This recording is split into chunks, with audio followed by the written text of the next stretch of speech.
Yesterday, President Donald Trump was shot at in an attempted assassination attempt, and make no bones about it, they were trying to assassinate him, they were trying to kill him. I mean, this wasn't a friendly, wrong place, wrong time type of shooting, no matter what CNN or anyone else had to tell you. But take a look at this. CNN is already trying to do damage control. Take a listen to this.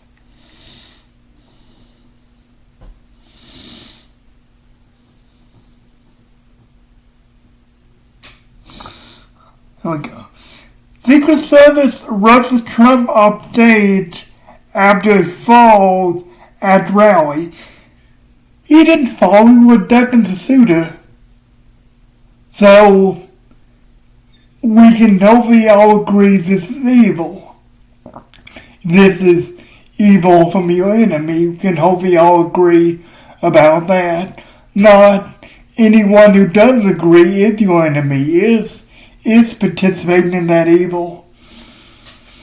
I say that to make a kid think of things. But if you would now turn with me to Matthew 5:43.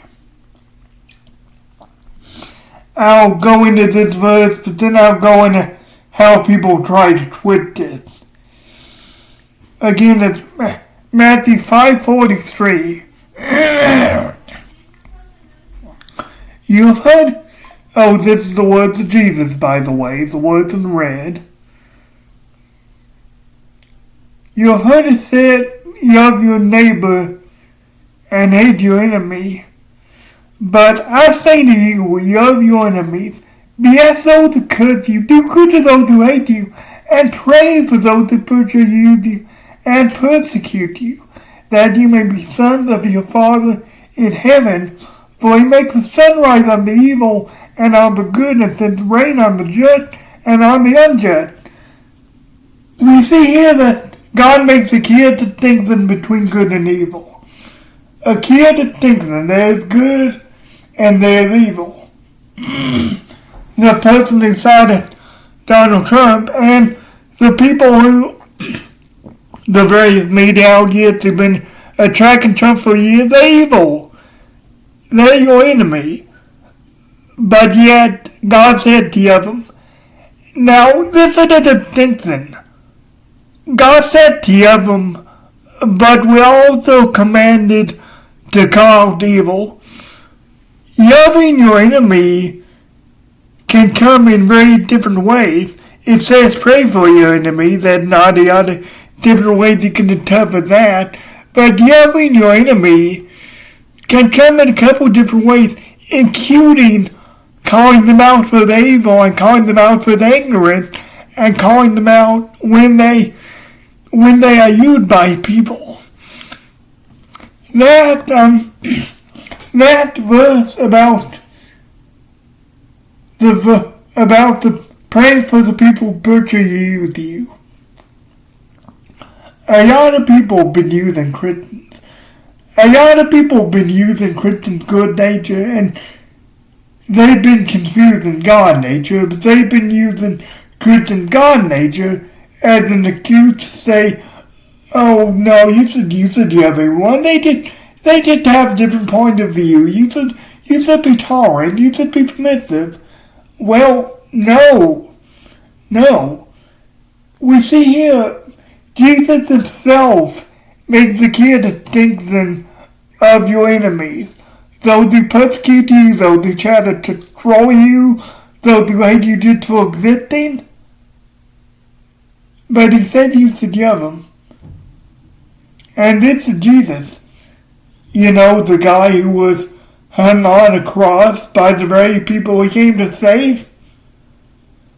So when he talks about loving your enemy, you better take it more seriously than you do others. Now, Yes, this verse does provide some hope that there'll be a way out of that situation. That there will come a day of reckoning for your enemies, for the evil ones. But until then, you should sow the other Christ to your enemy. Like, I can't stand the Democrats. I don't really care for them. But I love them. Like, they may not love me, but I love them. They don't think I love them. They confuse my love with hatred and intolerance when I'm just trying to correct behavior and show them something that the media is obfuscating them from. But I love them. And let me tell you something, your love for people, your love for your enemies will always be confused.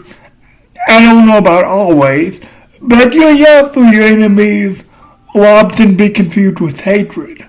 Because what your enemies want is not love, it's affirmation.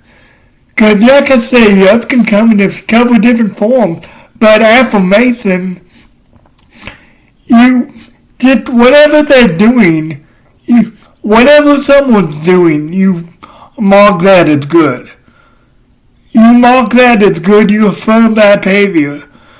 But love, true love, Christ love, comes with correction. Guys, what happened yesterday was a horrible tragedy. Someone was killed, another person was injured. Trump was almost shot.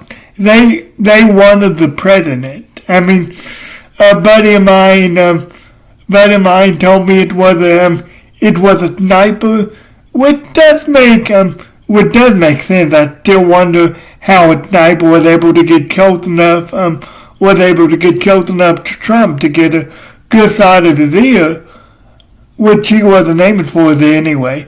He ducked, and that's when he got shot in the ear. But we should pray for them. We should pray that don't pray for the dead after Mick on saying that so. But I'll say now, don't pray for the dead. But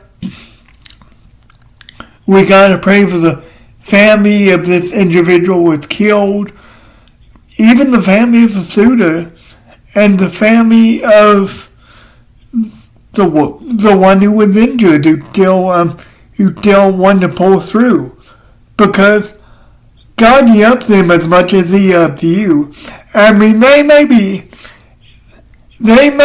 enemies of Christ. They may be completely antithetical to God, but God still loves them.